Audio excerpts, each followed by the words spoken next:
आज वाल्मिक कराड यांना केज न्यायालय सत्रामध्ये त्यांना आज दाखल करण्यात आलं बीडवरून। जो रेग्युलर रस्ता होता तो सोडून वेगळ्या रस्त्याने त्यांना आज केजला कोर्टामध्ये हजर करण्यात आलं आणि तिथे युक्तिवाद झाला। त्या युक्तिवादामध्ये सरकारी वकिलांनी त्यांची बाजू मांडली आणि ठोंबरे म्हणजे जे की वाल्मिक कराड यांचे वकील त्यांनी सुद्धा त्यांच्या बाजूने युक्तिवाद केला।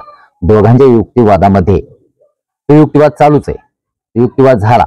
आता त्या युक्तिवादामध्ये काय झाले पुढे, कशामुळे पुढे निर्णय असे देण्यात आले आणि तोपर्यंतच परळीमध्ये टावरवरती आंदोलन सुरू केले कराड समर्थकांनी। तेथे बरीच टायरांना सुद्धा जाळपोळ करण्यात आलेली आहे। तिथे पोलिसांचा सुरक्षा यंत्रणा वाढवण्यात आलेली आहे। परळीमध्ये कराड समर्थकांनी मोठ्या संख्येने टावरवरती जाऊन आंदोलन उभं केलेलं आपण पाहतोय त्यांच्या समर्थनार्थ।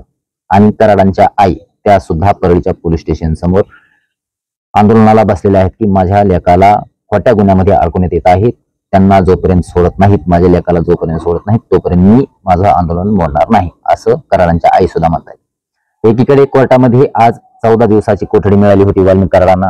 14 दिवसाच्या चौकशीमध्ये काय निष्पन्न झालं ते सरकारी वकिलांनी कोर्टामध्ये आज सांगताना तेच 13 मुद्दे परत आज मांडले, जे की सुरुवातीला 31 डिसेंबरला जे मुद्दे 13 दिले होते तेच 13 मुद्दे परत आज सरकारी वकिलांनी आज मांडण्याचा प्रयत्न केला। यामध्ये फक्त जास्त फोकस एकाच मुद्द्यावरती होता की वाल्मिक कराड यांची संपत्ती, याबाबत जास्त फोकस सरकारी वकिलांचा दिसला। त्यावरूनच भारताच्या बाहेर सुद्धा त्यांची संपत्ती आहे का, ती कोणाच्या नावे आहे, त्यांनी इथून मागे खंडणीचे असे गुन्हे केलेत का, सर्व आम्हाला तपास घ्यायचा, यासाठी आम्हाला अजून 10 दिवसाची कोठडी पाहिजे, असं सरकारी वकील शिंदे यांनी युक्तिवाद केला। वाल्मिक कराडांचे वकील यांनी असा युक्तिवाद केला आज की 14 दिवसामध्ये तुम्ही काय केलं, तुम्हाला तपासामध्ये जे काही सापडलं, जी काही चौकशी करायची होती, वाल्मिक कराड या हत्याकांडामध्ये कुठेही नाहीत, तसं तुम्ही हे सुद्धा कुठे डिक्लेअर म्हणजे तसं पुरावा दिला नाही। आणि खंडणीमध्ये त्यांचं नाव जर आहे, त्यांचं समजा धमक्या दिलेला असा आहे, वाईस सॅम्पल दिलेलं आहे वाल्मिक कराडांनी, तुम्हाला तपासामध्ये मदत केलेली वाल्मिक कराडांनी, तरी देखील छोट्याशा कारणासाठी तुम्ही 14 दिवसांच्या वर कोठडीमध्ये आरोपीला तुम्ही ठेवू शकत नाहीत। त्यांनी कर्नाटकचा एग्रीमेंट दिला, त्यामध्ये सांगितले की 10 वर्षाच्या मधल्या काळामध्ये जर कोणाला शिक्षा होणार असेल गुन्ह्यामध्ये एखाद्या 10 वर्षाच्या मध्ये, तरी सुद्धा त्याला 14 दिवसाच्या वरती कोठडी दिली जात नाही। आणि हा तर फक्त त्यांच्यावरती खंडणीचाच गुन्हा आहे, तोही भक्कमपणे पुरावा नाही, तरीही त्यांना तुम्ही अजून कोठडी देण्यासाठी निर्णय घेत असाल तर तो कायद्याच्या व्यतिरिक्त आहे, असा युक्तिवाद कराडांच्या वकिलांनी आज न्यायालयामध्ये केला। आणि त्यावरती बोलत असताना त्यांनी सांगितले की त्यांची संपत्ती असेल, त्यांचे बँक अकाउंट असतील, त्यांची कुठं प्रॉपर्टी, कोणाच्या नावे प्रॉपर्टी, त्यांच्या अकाउंटवर किती पैसा आहे, सगळं हे जे तुम्हाला गोळा करायचं असेल तर त्याला कस्टडीची गरज नाही, ते तुम्ही सहजरित्या गोळा करू शकतात, असा युक्तिवाद कराडांच्या वकिलांनी केला। त्यानंतर सुदर्शन घुले हा फरार होता। ज्या वेळेला 31 डिसेंबरला वाल्मिक कराडांना कस्टडी दिली, त्यावेळेला 13 मुद्द्यांमध्ये सुदर्शन घुले अटकेसाठी आम्हाला वाल्मिक कराडांची कस्टडी पाहिजे म्हणले, पण वाल्मिक कराड हा 4 जानेवारीला कस्टडीमध्ये आला।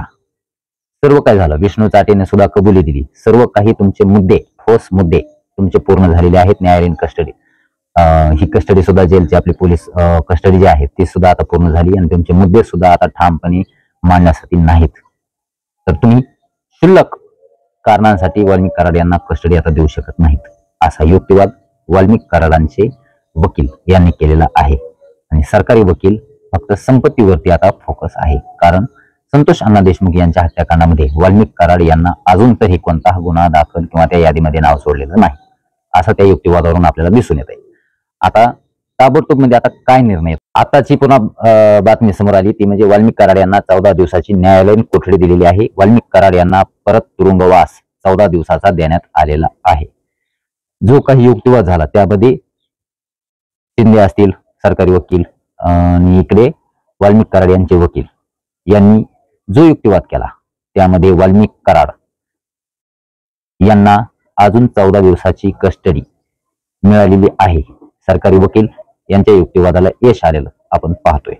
आता या तपासामध्ये त्यांनी जो मुख्य मुद्दा वापरला तो म्हणजे वाल्मिक कराड यांच्या संपत्तीचा। त्या संपत्तीमध्ये त्यांनी आतापर्यंत किती खंडणी गोळा केली, कोणाकोणाला जाब दडप करून ब्लॅकमेल करून खंडणी गोळा केली, त्यांची प्रॉपर्टी किती, भारताच्या बाहेर परदेशात सुद्धा त्यांची प्रॉपर्टी आहे का, असेल तर कोणाच्या नावे आहे, हे सर्व काही तपास घेण्यासाठी आम्हाला वाल्मिक कराड यांची कोठडी पाहिजे, असं सरकारी वकील शिंदे यांनी मागणी न्यायालयामध्ये सुनावणीमध्ये केली. आणि कराडांचे वकील यांनी सुद्धा युक्तिवाद केला, परंतु त्यांना या युक्तिवादामध्ये अपयश आलेलं आपल्याला पाहायला मिळत आहे. कारण वाल्मिक कराड यांना अजून 14 दिवसाचा तुरुंगवास म्हणजेच 14 दिवसाची अजून न्यायालयीन कस्टडी देण्यात आलेली आहे. आणि हे खूप मोठा धक्का कराड समर्थकांवर आहे. परळीमध्ये आपण पाहतोय सकाळपासून महिला, तरुण आणि कराडांचे समर्थक संपूर्ण रस्त्यावरती उतरलेले आहेत. आणि कराडांच्या आई पारुबाई कराड सुद्धा पोलीस स्टेशन समोर हे आंदोलन करताना पाहतोय आपण. आणि एका महिलेनंतर आत्मदहनाचा सुद्धा टोकाचं पाऊल उचललेलं आपण पाहतोय. आणि बरेचसे समर्थक कमानीवर चढलेले आहेत. आता या निर्णयानंतर 14 दिवसाची आता न्यायालयीन कस्टडी वाल्मिक कराड यांना मिळाली. आता हा निर्णय पाहून परळीतील वातावरण बिघडण्याची शक्यता वर्तवली जाते. पोलीस यंत्रणा भरपूर संख्येने परळीमध्ये दाखल झालेली आहे. परळीमध्ये काय अपडेट्स होते हे आपण नेक्स्ट व्हिडिओमध्ये घेऊ. सध्या वाल्मिक कराड यांना अजून 14 दिवसाची न्यायालयीन कस्टडी देण्यात आलेली आहे आजच्या केसच्या न्यायालयीन सुनावणीमध्ये.